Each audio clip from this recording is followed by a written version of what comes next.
welcome to the Sharpe Way show. I'm so happy you joined me this evening. I know it's usually 7 p.m., but we did 7 because the president was talking tonight. So I know some of you wanted to watch him talk. I know many of you would have ignored him for me, and I appreciate that. But some of you wouldn't, so I wanted to make sure the president got his talk. And now we are here. I'm so happy you're here. If you want to support me, as always, please like, comment, share. It does matter. That's how we get around this. Is how we make people see what we're doing. If you've got some cash, I love that. Come support me. Patreon.com/SharpeWay. If you're making the big bucks, and I hope you all are, throw me $100 a month. If you can't afford that, no worries. $10 is fine. So's 25. But you know what's even better? Free. Like, comment, share. Doesn't cost you a thing. Do that. Let people know we're doing this. You know that this is a cool show run by a crazy libertarian, but that's okay. You might be libertarian too. How would you know? Head on over to theadvocates.org. Take the world's smallest political quiz. See how close you are. And if you think your friends are mad because of the election now, what happened? Oh, is Trump going to win? Is Biden going to win? Well, they might be thinking third party now. You know what? Theadvocates.org. Have them check it out. It might work. You also might be super stressed. I know lots of people are. You know what could be a good answer for you? I don't know, CBD product. It could be. Heading over to grownselection.com. Purchase a good CBD product. Put in Sharpe Way 20 for 20% off. And all of a sudden now, my gift to you. Isn't that great? I am very happy today. I am lucky that I have today with me a man who is a financial guru, someone who knows a bit about what's going on both at the macro and the micro level. And I hope he's going to give us and share some wisdom. The man himself, David Morgan. How are you, sir? I'm quite well, Larry. It's great to be with you. I love doing new interviews, and with Libertarian, it's going to be a lot of fun tonight. Thank you so much. There we go. Absolutely. It's obvious, and people already were happy already. Can't wait for this to go live. 100%. People are already on top of it. I am so happy that people already knew who you were. So they were already telling me you got to talk to you. Now, look, the libertarian, many of us, two of the big issues we talk about all the time that most people don't talk about, that is the idea of the debt linked directly with the Fed. But you talk about that. A lot of people don't. When they talk about finance or they talk about the world of money, they very often leave that out. You've gone so far as to say that U.S. debt is not safe. Yeah, the basically interest rate. First of all, money is a commodity like potatoes. Sure. And interest rate is the price of it. So in the futures market, if you're looking at any futures, let's take an agricultural product like wheat. Okay. So what's the future price of wheat? Well, the future price of wheat between this month and December is whatever the 10-year T-bill rate is at 2 months. That's where they come up with the price of wheat. Now, there are exceptions where, let's say, they're expecting bad weather or something, and it could change that delta. But basically, it's the carrying cost is what that futures price is on any commodity. That's what it is. So if the cost of money is zero, yep, how much is that money worth? I guess whatever we think it is. Yeah, exactly. You have a better answer, but in theoretical perspective, on a pure math basis, if it's interest rate zero, it's worth zero. Now, of course, it's not. Right. I'm trying to make the point, and the point is that the amount of risk that holding dollars for 30 years entails right now, you should have interest rate of like 30%. Because the chances of that dollar being worth what it is now 30 years from now is almost zero. I mean, it's 0.00, it's so close to zero because as we're talking, they've printed billions more, right? Sure, absolutely. So that's what diluted the value of every other dollar that already exists. But you've talked about, purchasing precious metals. Many people have. But you've talked a lot about silver. And by the way, for those of you who want more information on Dave, you can head over to themorganreport.com to get more info on him. But you've talked about silver more than most. Why silver? Silver is the best investment you can make at this point in time for about 3 reasons. One, it's more undervalued than anything else that exists. from where it was in 1980. So Right. every other commodity, copper, nickel, wheat, lumber, they're all higher than they were in 1980, except for silver. Silver hit 50 intraday. It's only gotten close to that once in 1st of May 2011. So it's very undervalued relative to gold or anything else. So that's one thing. It's a value play. The second thing is it's money. Now, it's legally money. It's not economically money. Okay. Legally, Larry, if I came over there and I wanted to buy your CBD product and I went to that place physically, right, I could do it in the mail, but let's just be real here. I go there and it's, I don't know, their cheapest product is $20. Okay. $19.90, it's $18.90, and with tax it comes out to $20. It's $19.99. Sure. And I put 20 Silver Eagles on the table. They would have to sell it to me. If they refuse to, they're breaking the law, not me. I've given them legal tender. Now I just paid like $500. A whole lot of money for that CBD. That in fiat, yes. I paid in silver what equivalent in fiat would be 500 units. But legally, I could do that. So, but economically, it's stupid. Who would pay 500 for something you can get for this thing for 20, right? Absolutely. So that's point number two. But on top of that point, silver's been used as money more places, more often, more transactions than anything else, including gold, by a long shot. So people could, and this is a big stretch, come back to the idea of sound money. In other words, it's something of value, and I'm getting value for value. I give you my labor, that's valuable to me. Sure. And instead of giving me something that the government, or actually a private consortium of bankers, loans into existence to the federal government that you, the people, citizenry, are responsible to pay back. Kind of a nice game if you can play it. I want to be on the right side of that one. Yeah. So you actually get value for value. Wow, what a concept. So there's that. And the third thing, besides being undervalued and money at all times, and still is the digital ability to put the blockchain to work for the honest money system. And that's, again, where I come in, along with many others, on a digital blockchain backed by precious metals. So there's modern money, there's old-fashioned money, and there's value investing. All three of those actually make a synergistic form that anybody that really wants to make a safe bet, in quotation marks, can bet on silver. And I'll tell you where I sit, Larry, I'd rather bet the farm on silver over the next 30 years than the long bond for the next 30 years. So there's different ways that people look at precious metals, right? I mean, some people look at them as basically like a savings account. Some people look at it as a way of, hedging your bets against inflation, as you mentioned. And others like an investment, like I'm just going to do it so I can make money, right? Not to spend or to save, but I'm trying to swap it so I can make cash. Sure. Do you think silver works better for any of those three or all of those three, or am I totally off? None of those three? No, you're spot on. I mean, it's, I'm free market like you. If I claim I'm pretty libertarian, then if you want to trade it for fiat, do it. If you want it to be part of a savings plan, do that. And if you want to, whatever the third one was, do that. Now, I will comment further. I think it's really behooves anyone that understands what's going on. Don't take my word for it. Study it for yourself and draw your own conclusion.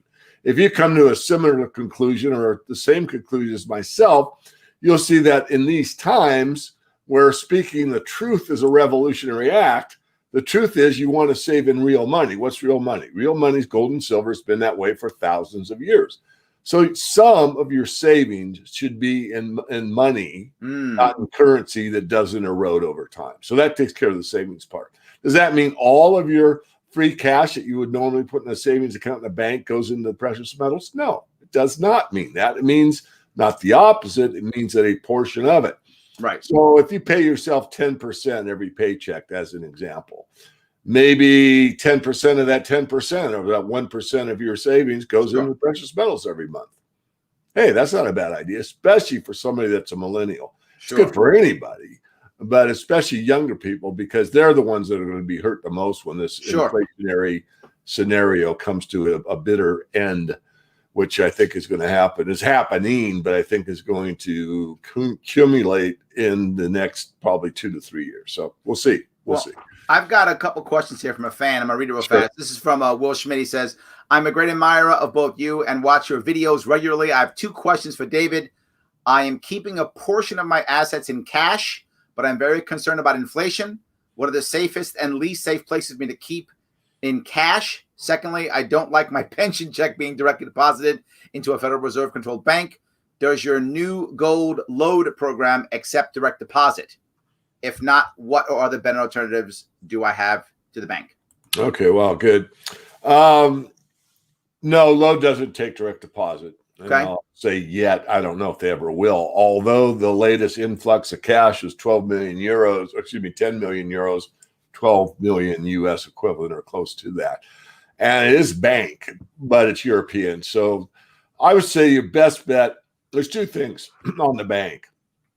One is Weiss Research actually does the best on safe banks. Can you repeat that, please? Weiss, W-E-I-S-S. Mm-hmm. Just Google it or Bing it or something. Weiss Research, they do the best that I know of, and I look at almost all this stuff on safe banks. The safer than a bank is a credit union if you can have access to it. So sometimes to be a credit union member, you don't have to be a teacher or work at a corporation. They'll accept almost anybody. I still keep mine. I was part of Navy Federal Credit Union when I was a Marine 30 years ago. Sure. And I keep an account just so I can stay part of that credit union. Yeah. So that's superior to any bank. I mean, there could be exceptions, but that would be it. And then, you're doing the right thing. Save part in real metal and save part in cash. And then, as far as direct deposit, I can't help you, but I'd rather see in a credit union than any FDIC insured bank. And just while we're on the topic, let's just get it out there. People ask this of me often about safety, and you're actually safer in a brokerage account than you are in a bank. Why? Bank I wouldn't have thought that at all. Yeah, a bank will insure you to $250,000. A brokerage account will insure you to $500,000. And the FDIC is broke, but the SPIC has actually got more cash per backing than you do with the FDIC. Does that mean they have enough? The brokerage firms go under? Probably not. But I would rather take the risk. I want to mitigate as much risk as possible. Sure. They're both bad choices, but let's take the best of the 2. The best is a brokerage account. You're insured for more, twice as much as you are in a bank, and they have better bank backing than you do with the FDIC. So there's that to consider. So if you're, I forget the gentleman's name that asked the question, but you have got a brokerage account and you had a cash balance, you might think about that. Call your broker up and say, hey, I can't remember. I'd like to get the particulars on your money market account and what the risks are. Can you send that? They'll send it to you. So let me then move to a question I just got here. William Wells says, I'm currently auto investing in silver through Investor Crate. And the reason why I'm bringing this up is, there's a lot of TV shows, there's stuff online, how to buy silver, and some of it's actually buying physical silver. Some of it's buying shares. Some of it's someone else holds it, right? Is what William doing is what he's doing. Does that make sense? And is either one better or worse than the other? Well, first of all, let me break that into parts. Okay. Number one, it's always good to have a disciplined savings program. And I wrote the book on the 10 Rules of Silver Investing. Just Google it. You'll find out I wrote it. The 10 Rules of Silver Investing, David Morgan. In there, I talk about dollar cost averaging. I talk about starting small, build up a portfolio over time. Don't jump in with both feet. Too much of one thing is too much of one thing. In other words, you don't want all your money in the silver market. But I don't know that program exactly. Okay. I am an affiliate with one that used to be called Silver Saver. It's now called OWNX, OWNX. And they changed the name because they're looking for this the fintech situation with financial technology, which we're all becoming familiar with the blockchain systems and all the currencies around those. But But disciplined savings is fine. I have no comment on that particular program. I don't know it. Okay. So I really don't know. Excellent. No, I'm glad you brought that up. People are really interested in this, but you brought up the blockchain. So I want to move towards that for a second, if I could. Sure. The Fed. You brought up before the idea of the Fed coin. Please talk about that. Yeah, I've been writing in the, paid. There's two services. I mean, there's a free service. So if everyone goes to themorganreport.com, just give me a first name and an email address. You have to verify it's valid. I do what's called a double opt-in, which means that you are who you say you are. I mean, you can make up a first name. I don't care. It's just that your email is valid and the computer checks that out. Then we give you free information. We do interviews like this, and sometimes we give discounts on things or whatever. It's valuable free information is what it is. Then there's a paid service. This is for serious investors that like to get involved in not only the precious metal sector, but the resource sector at large. We've been through the copper, lithium, cobalt, molybdenum, you name it, we've probably done it. Rare earths, we're the first on the rare earths. Right now, we're pretty much focused gold and silver. We have some uranium. We got a technology stock, and we got what I call an asymmetric trade, which is a swing for the fences kind of thing. But that's where you bet a little, win a lot, bet enough where you can lose, that you could lose it and not get upset. Mm-hmm. So coming back on point, the whole idea there, Larry, you have to bring me in. I think I'm having a senior moment of what the Fed coin. Oh, Fed coin. So the Fed coin is what I've been writing about for 3 months. Mm-hmm. This is the bridge between a failure of the currency system and the next system. I've been saying that forever, and people think I'm crazy when I talk about this. And when I saw you were talking about it, I'm like, finally, someone can validate what I've been talking about. Please validate me. Please validate me. So if you go back, and I'm going to jump around, so you may have to reel me in again, Larry, because my mind does multi-vectors, and I got to pick one to talk about and come back and pick another one. But regardless of how I think, the whole idea here is that banks don't lose. Mm-hmm. And when I wrote about Bitcoin, I wrote an article, and you can look it up, my 2 bits about Bitcoin. I wrote that probably 5 years ago. I wouldn't change a word of it. Okay. What I said in my 2 bits about Bitcoin is that I am all for competing currencies 100% down the line. And I'm not all that fond about Bitcoin personally, but who cares what I care? Sure. I'm for the free market. It's what the market has to say, not what I have to say. Oop-de-doo, because that's what I truly believe. I also said if it catches a bid and it gets popular and it starts to go up significantly, watch out. Why? Government hates a monopoly. Yeah. Bust. They want to keep the monopoly on money. And watch what happens. And that's kind of where we're at. So now what are they coming out with? They're coming out with a competitor to the Bitcoin system, I'll call it, because there's Ethereum and there's Litecoin and there's all these other ones. But the idea of a cryptocurrency on a blockchain. Well, the bank says we will have a CBDC, central bank digital currency. Now, a lot of people don't understand that there's a difference between a digital currency and a cryptocurrency.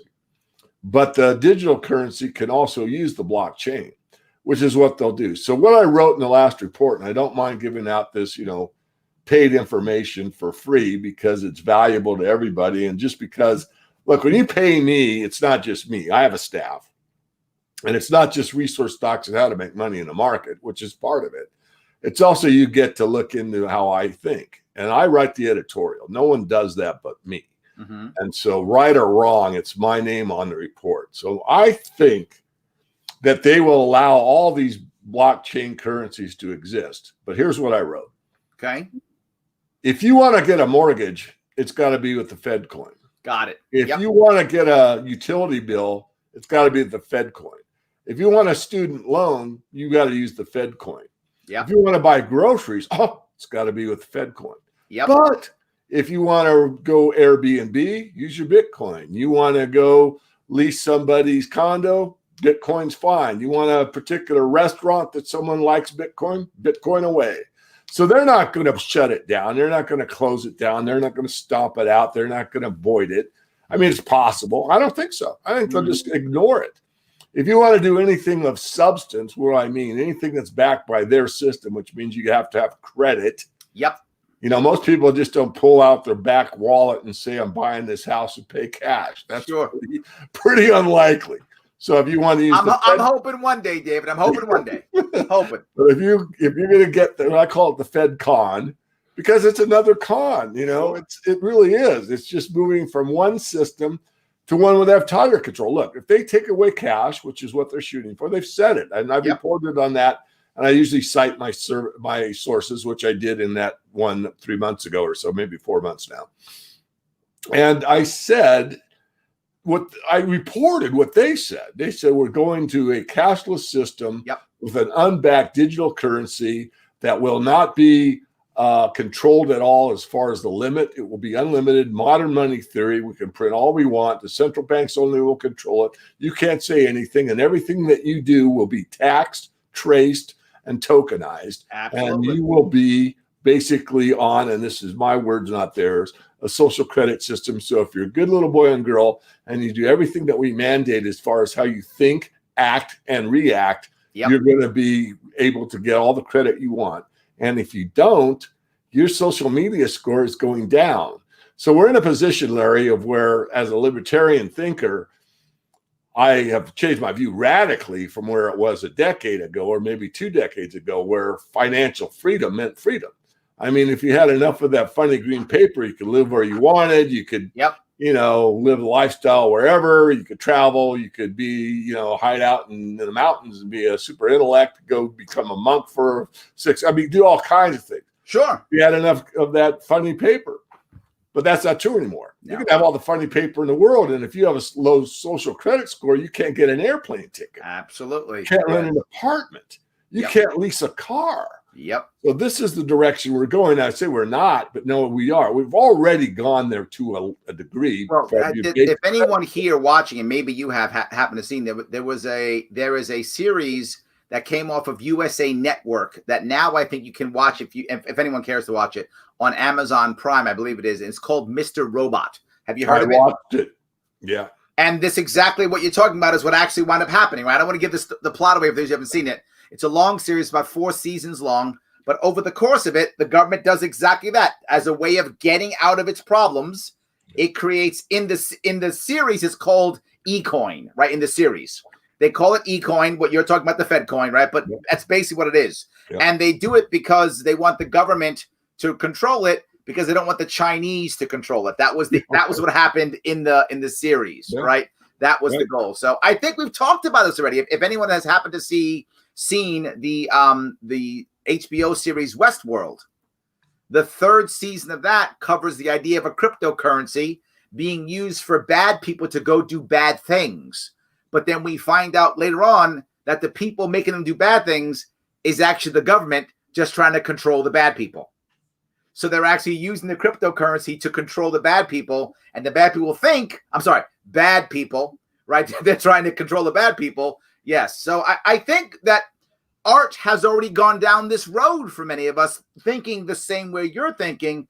I've been thinking the same way. I think it's very interesting you're talking about this, because they put that guy in prison. I've forgotten his name now. The guy who for Silk Road. Oh, no, Silk Road. What, McAfee too, but no, the guy who made Silk Road, I've forgotten his name now. They basically put him in jail for allowing people to buy things. Because the government couldn't watch. That was his crime. His crime was not allowing the government to watch. Horrible crime. Life imprisonment. Yeah, well, you knocked out of the park as far as I'm concerned, and not just because you agreed with me. I think we've thought this through fairly well. There will be some nuances maybe that we missed here and there, but I think we've got the big picture pretty well dialed in. The banks aren't going to give up control. Probably what will happen, and this is more of a stretch, I think what we've talked about already is pretty much a sure thing, close to it. The guy's name was Ross Albrecht. Thank you. We go. Thank you, Daniel. Thank you. Yes. I'm sorry. Keep going, please. So, I think we're going to see the Fed itself weaken in power, but the system gain in strength. What does that contradiction mean? It means we're going more to a global currency. So we may go in an intermediary, such as Jim Rickards has talked about with the SDR. I, at this point, don't agree with Jim as much, and I don't know what his current thinking is. I haven't actually had the time to listen to him, and he's one of the few that in my genre that I actually spent a great deal of time listening to what he has to say, because he's a great thinker and he's pretty spot on and he's pretty well connected. But anyway, my take is that they'll morph into like the bankers bank, the IMF type of thing. And I don't think it'll be right away. I think there'll be a Fed coin. I think it'll be US only or North America only. The Fed coin now, since it's a global currency, it's going to incorporate Canada, the United States, and Mexico. The Fed coin will be ubiquitous across these three North American continents, or North America countries, because it expedites trade. And think about it. This is going to be true. There's no what do you call it? The velocity of money is not hindered in any way between those three countries if you don't use the same currency. So you don't have this one thing that's really a problem now with the SWIFT system, which ain't so swift. Excuse my language. I know better English, but so this is what they're looking for. They're looking for, so that I think they'll go into a system that's basically the Globo. The Globo is my nickname for a global digital currency worldwide. There's no friction. Everyone's on the same system. But the problem that I have with it, and the worry that I have, right? And I was talking about this as a possible way of solving New York State's debt problem, right? That because New York State's in big trouble since the horrible government response to COVID. My state's in big trouble, insolvent. We'll probably be bankrupt by 2023. Right? We're in trouble. But people ask me the same thing. Larry, if you try to use any type of coin, who's going to use it? How are we going to use it? And what I hear constantly is the way the government will do it is via some form of UBI. Now, you've spoke against UBI also, and I just got Matt, he brings it up. He says the scam is UBI to destroy access to income, cause jobs, are going to have the gates. I'm not sure where he is with this, and he kind of went over the place. But his concept is, he thinks UBI is the big scam. And is that the issue? Is that how they use it? By kind of flooding us with our cards, almost like an EBT or something like that? Yeah, that's a lot to swallow and parse out, but I'd like to parse it out and then put it together. So first of all, let's just look at the big idea. The big idea is, well, how do you digitize it? And the answer's already done. I remember being on stage in Hong Kong and talking about, all these different currencies, and that, there's these different risks. I get this question all the time. What currency should I be in to be safe? I say gold. It's not a currency. You want money. You don't, because a currency can be stronger or weaker than another currency, but I call it the banker's last vestige of hope, because it's only an idea that a currency is stronger. It's really a function of who's printing the fastest. Sure. And we don't really know what they are, because they're probably lying about how much they're printing, but that's another topic. So the idea is that the currency by itself is meaningless. They all go to zero eventually. Sure. So then on top of that idea, there is this idea of, well, how do they get us to use it? So I held up a debit card and I said, currencies don't matter. We're already on a global currency, because I use what's called Visa, which I gave the definition. And I have gone from Paris to London to Zurich to and Hong Kong, and I never had to exchange any currency. Right. All I did was use this. So that right there proved the point that this currency differential does exist. I get it. But never did I have to get the physical pieces of paper to go through all those countries and eat and get a hotel and buy a coffee and get a candy bar and all the stuff you do as a human being as you're going through life through different countries. So there's that. Right. So that kind of proves this currency thing is sort of ridiculous. The banks took care of that with a credit card a long time ago. So you could just put the cryptocurrency through that, and that's it. And we're done. That's it. We're done. Got it. Wow. So if we then the UBI isn't even required. Right. But to keep the masses from attacking the rich and the powerful, they got to pacify them. So what they'll do is they'll say, well, we need to make it more fair. And we're such big-hearted loving people and care about you so much that we're going to pay you to do nothing because there aren't any jobs left anymore. So, and that goes to the heart of the UBI matter. It's a way to pacify the public at large, to basically keep them from revolting, basically. Those are strong words. And when I say revolt, I don't mean necessarily getting out there with a pitchfork and a torch. I mean revolting in an emotional, intellectual way, that you come to the conclusion of where you and I could probably agree, Larry, and I hate to ever talk for somebody else, but the old Animal Farm, all animals are created equal, except some animals are more equal than others. A little more equal, yes. I love it. My teenage daughter read that book this year. Great. Yeah. Just amazing. Yes, absolutely. Some are definitely more equal than others. So that's the UBI piece that I think a lot of people are asking for, right? Oh, yeah.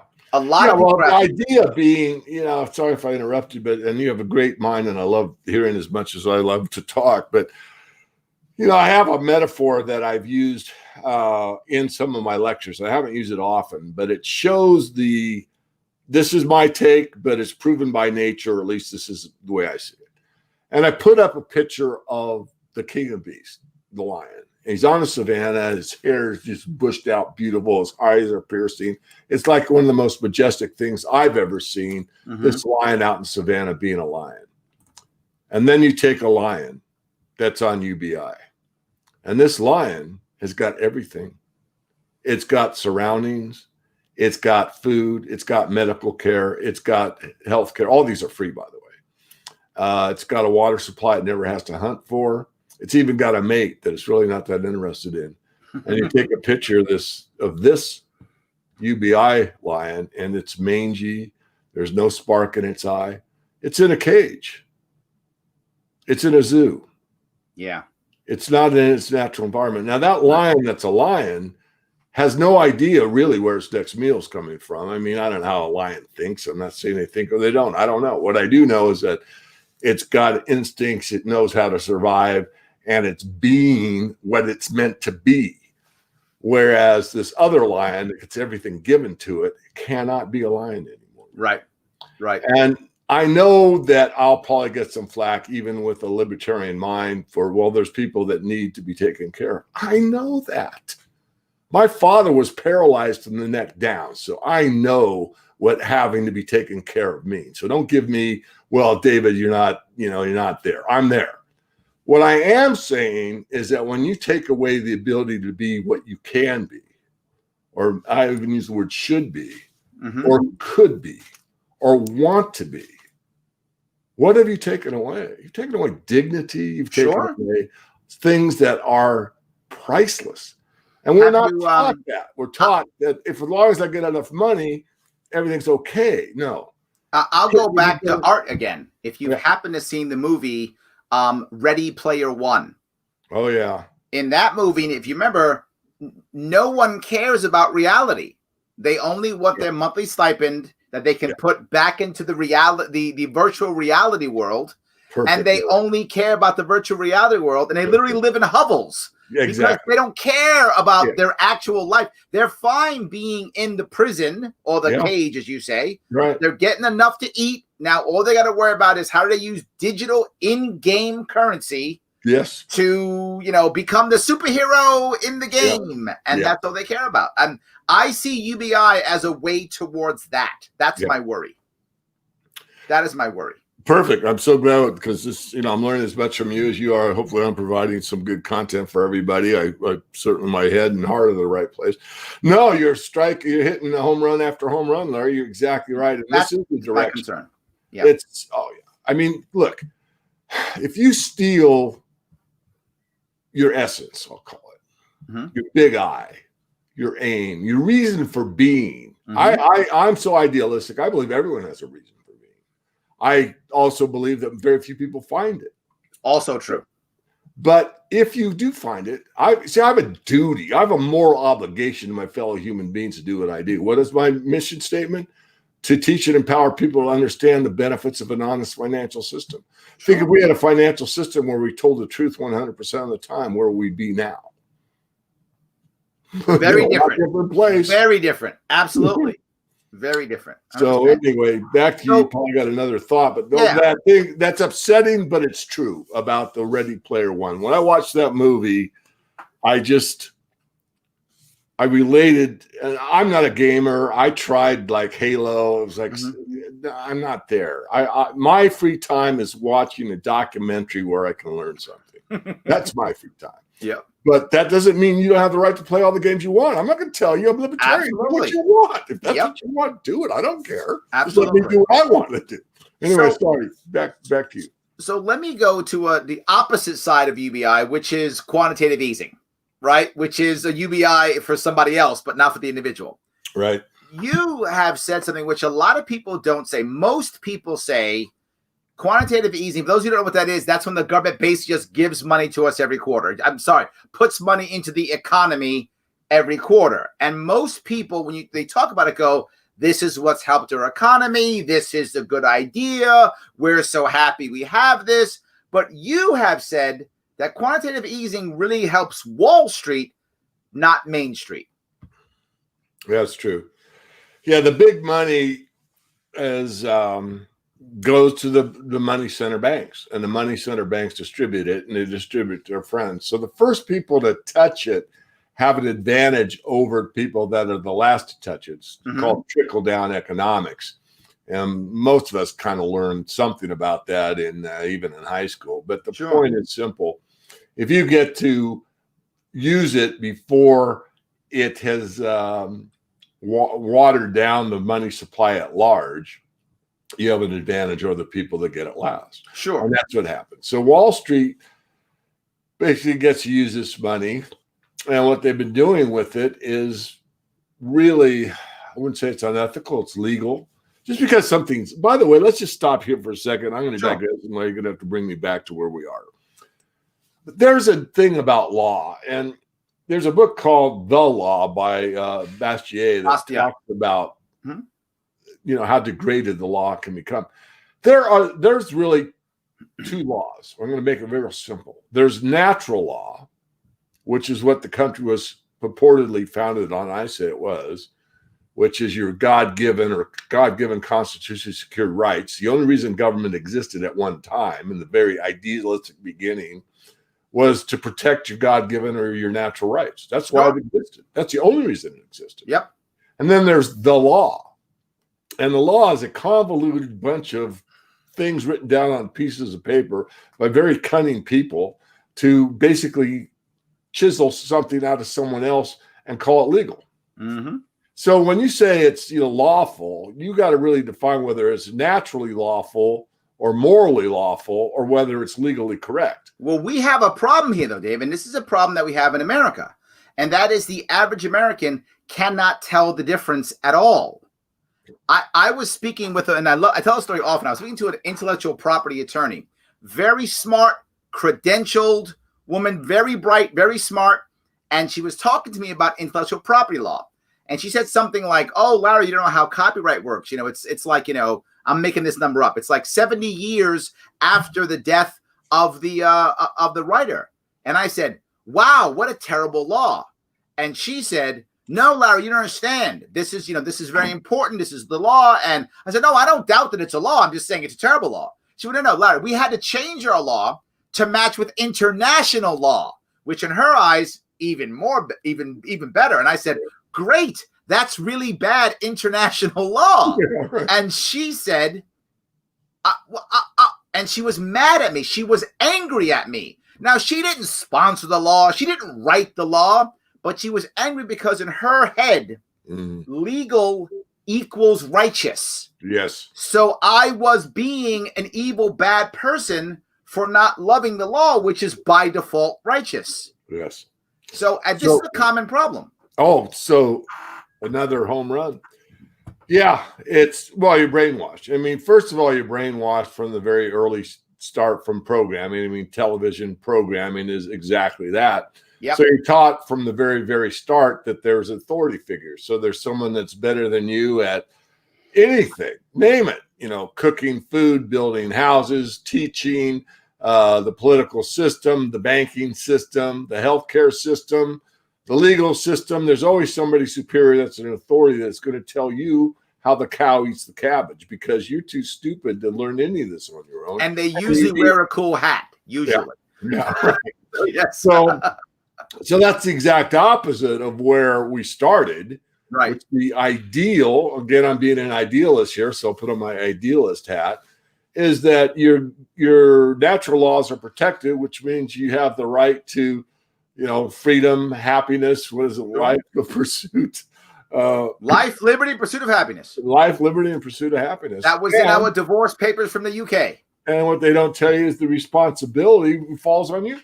Absolutely. Which means you got to be independent enough to be able to learn how to read, or, to think, to read, to critically think, to question everything, and to basically not do everything on your own.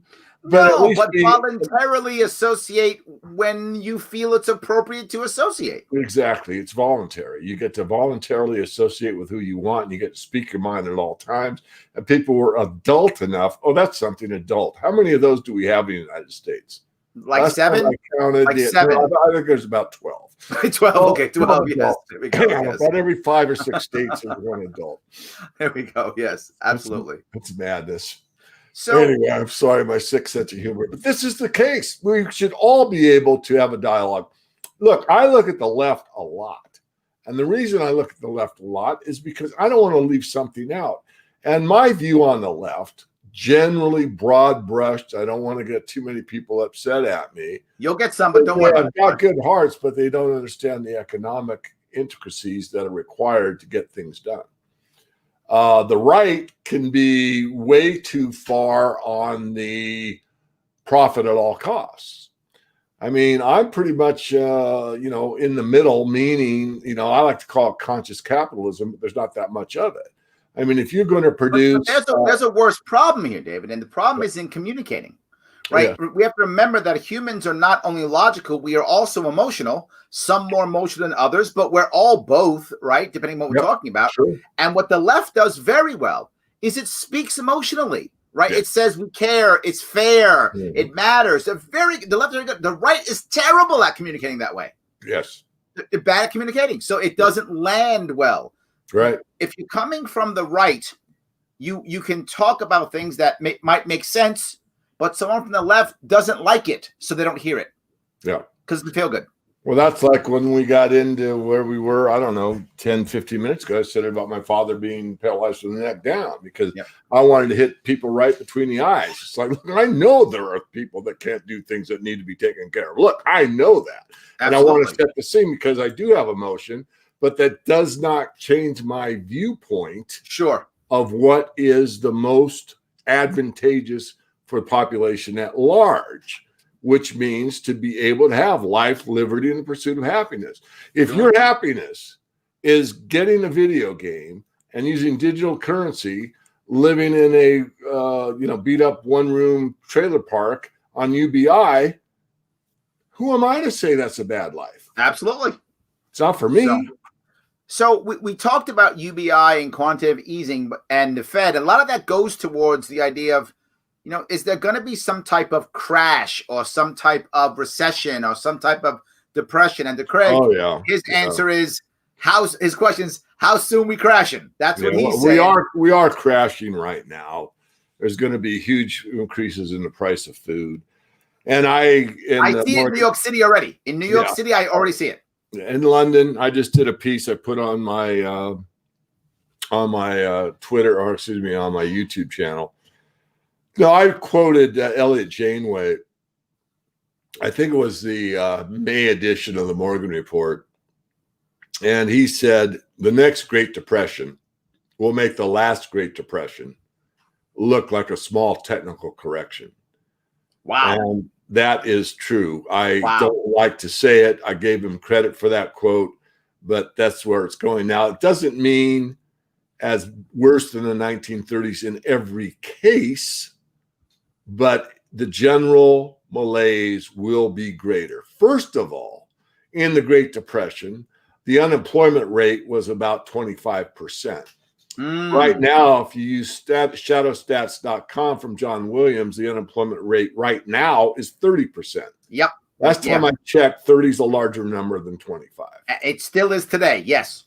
Last time I checked in the 30s, a lot of people, I would think it was 70%, my number may be wrong, but the idea is correct, were agrarian at some level. In other words, they grew their own food, they had a mom and pop farm, or their grandparents, uncle, somebody in their circle of family was connected to the land in some way.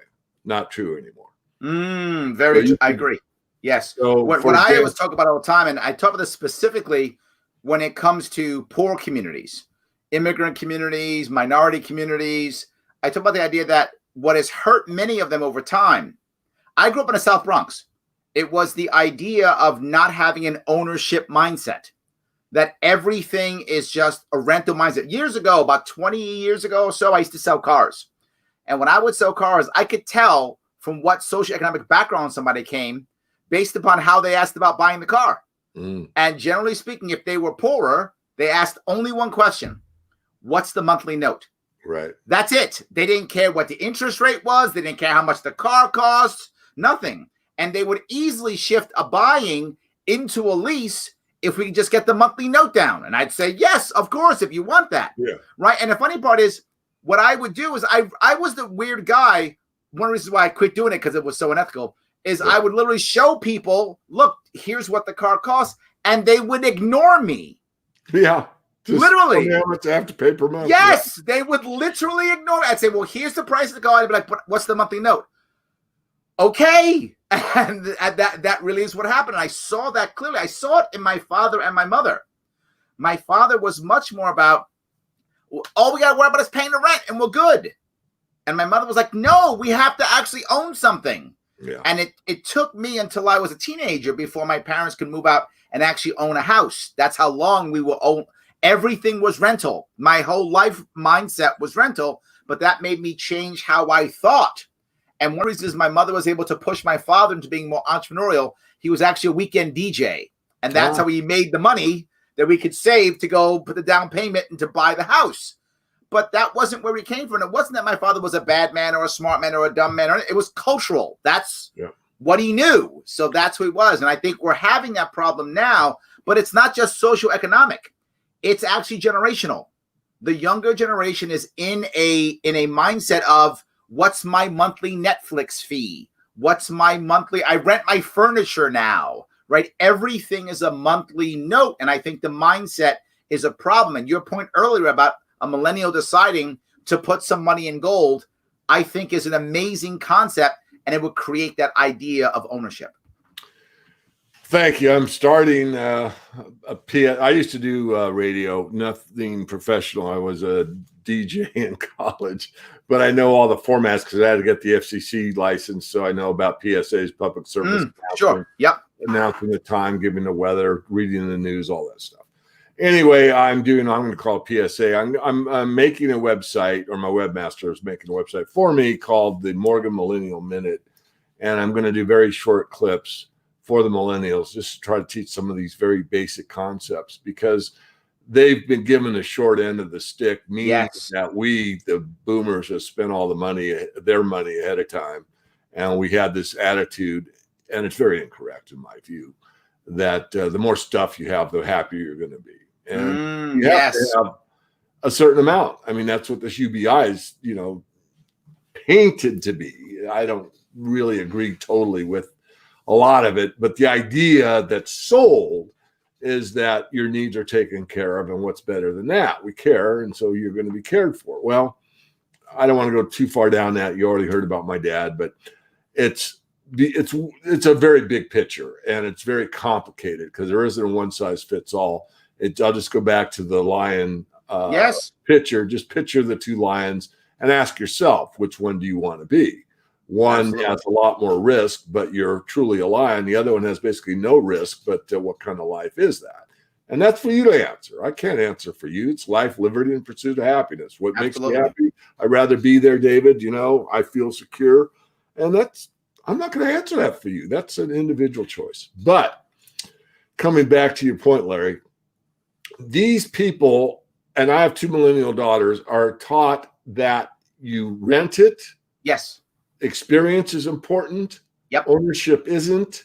Yep. Value is a moving target. Yep. and that what was important to me on Thursday isn't important next Thursday because something's changed. It's radically changed it because the social media told me to do it. And the worst part is, if things don't work out the way I want them to, that means things aren't fair. Fair. Yeah. That word is such a key word in most millennials' mindset, which is why when I speak about anything to do with government or the market or anything, I always talk about how do we make everything more fair. I remember I was speaking with a young lady. She's probably 18, 19. And she said, Larry, I think I'm a communist. And I said, okay. And of course, libertarians were around ready to attack her. And I was like, get away, let's talk to her. So she says, I said, I'm assuming that you're saying that because you want things to be more fair. I used the word which I thought she would agree with. She went, yes, Larry, that's exactly why. I said, so fair, like, say, for example, everybody gets a 1-bedroom apartment, like that kind of fair? And she said, yes, that'd be amazing if everyone could get a 1-bedroom apartment. I said, I agree with you. That would be amazing if we could all do that. So let me ask you a question, though. What if this guy has a 1-bedroom apartment? I have a 1-bedroom apartment. I have 4 kids. He has none. How do we handle that? She went, well, I guess somebody should, I said, you know what usually happens? She said, what? I said, if you're communist or socialist, usually people with weapons, they're usually men and guns, but not always, but usually people with weapons will come and they will put people where they decide to put people. That's how that usually works. They're usually men with guns and they always have some kind of uniform. That's for sure. Usually armbands. And she said, I don't like that. I said, me either. I said, I don't like that either. I'm with you on that. Wouldn't it be nice if we had a system to where people could get, say, if you wanted a 1-bedroom, you'd have a real chance at getting one. But if you wanted a studio or if you wanted a 2-bedroom, you had a real chance, a real opportunity to get one. She went, yeah. I said, me too. I think that's fairer. And she went, that is. Maybe I'm not a communist. And I thought, that's a win. It is a win. That's a win. And I bring that up because this goes back to what I mentioned earlier. The left has better rhetoric. Yes. And I want us libertarians to speak better to the left. And I want us to use better rhetoric, which is often using phrases like fair and such. And also walking down a road, not yelling statist and not doing that, or communist and not yelling at them. So I'm a big fan of those things. So that's one reason why I wanted to bring you on is I want you to talk to my audience. A lot of my audience is younger. Mm-hmm. Some of them are actually popping up and saying that, right? But I want the audience to understand that, this really is about ownership mindset, self-ownership, ownership of your financial future, ownership of your property, or ownership of your decisions if you choose not to own. Yeah. Because sometimes you probably shouldn't own. Not required, right? See, right. Paul just says I'm 23. See, I got some youngsters here too. Good. So yes, absolutely. Well, when I was in CCP, Communist China, in Beijing and the surrounding area, I was there for a while. And they have an expression there, the emperor is very far away. Okay. Meaning that, you can actually go about your daily life and really not have to be that involved in the political system, right? Even if it is a communist country, or even if it is I'm not saying that the political system isn't there or that you don't recognize it. What I am saying is that sometimes these systems don't have as much influence as people think they do. Sure. My basic lifestyle didn't change much when Obama was president. And it hasn't changed much since Trump was president. Yep. My ethics hasn't changed any. My, my overall driving goal in my life to educate people about honesty in the financial system didn't change. Mm-hmm. And what I like to do, and maybe you'll like to use this one, Larry, you may have heard me say it before or not, is let's look at something that almost everyone's really familiar with, and that's the rules of the road when we get our driver's license, right? Now, when I'm driving down the highway, I never stop to consider whether that person next to me is Democrat, Republican, or Libertarian. Sure. I know that the speed limit's 65, and they are going to do 65 or not. But So I never think of anyone stopping at a red light or a green light or a crosswalk or yellow light or whatever as being a Democrat or Republican. We all have rules of the road and we all obey them, no matter what our political stripe is. So I think we can get into this mindset, perhaps, be my wish, we'll call it a wish, that we take the basic principles and find those rules of the road, so to speak, that we all, under the law, quote unquote, are created equal. Well, isn't that I'll never be a greatest basketball player as some NBA guy or football. That's what it means. It doesn't mean equal that way. Right. It means we're all treated equal. Right. And all animals are equal to other animals. Not that some are more equal than others. Absolutely. But the highest thing you can be is citizen. And as a citizen, who has the most responsibility? The citizenry. Yeah. And if the citizenry took the responsibility of knowing natural law and government's purpose, once they crossed that line and said, oh, we're going to get into how to educate people. No, that's not your job. Yep. Your job is to protect my God-given right to be able to teach my own kids. Or we voluntarily select Sarah because she's the smartest person I ever met in my life, and I want her to teach my kids. Absolutely. And we volunteered, and we pulling our money together so Sarah could teach our kids for the next 5 years because she's that smart and we trust her that much. Well, we don't have anything like that. I have a question for you. Shelley asks, when you were young, did you read The Millionaire Next Door? No. That is Dr. Thomas J. Stanley, I believe, who wrote that book. I'm familiar with the book. I did the Cliff Notes on it. I didn't read it when I was young. I was reading mostly monetary history, some philosophy. I took world religions twice, but that was later. That'd be in my 20s.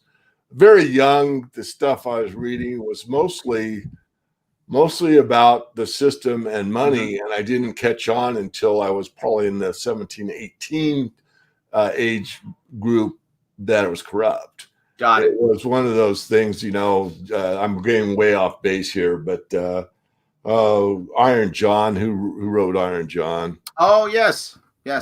Eisenhans. The original German was Eisenhans. You lose the golden ball. So you had the golden ball that we had. The law was the law. Stuff we talked about earlier, and that the authorities is there for purpose. They're divine, and all these brainwashed things. And I believed them all, like the higher authorities. I mean, and you got it. I get you in a different level, right? When I was 17, I joined the Marine Corps. Okay. And I spent 7 years in the Marine Corps. Sure. And I look at the youngster that I was at 17, 18, 19 years old, a motivated Marine, prepared literally to order men to their death or to surrender my life because President, at the time, it was President Reagan, because Reagan said those people are the evil ones. Yeah. Right. And people to this day, Marines now will say because Trump says those people, or because Bush said it, or because Obama said it, or whomever, right? Obama did more bombing than anybody, so people were pressing buttons and killing people, right? Because whoever was the boss, to your point, the authority figure, told us that we have to kill the bad guys. I was the kid, and people will laugh because people who know me now know I'm nothing like this. But it was 35 years ago. But when I was a kid, I mean, I was the guy who wore the shirt that said, kill them all, let God sort them out. Yeah. I was that kid, and I'm so not that person anymore. Right. But it took me a long time to kind of change and go, oh, what am I doing? But what I think it has done for me in my own world is it's made me have more empathy for those people who are still there. Like I remember being there. Right. And I remember something else. I remember life being easy because it was black and white. Yes. I remember it being easy because it was black and white. We're the good guys.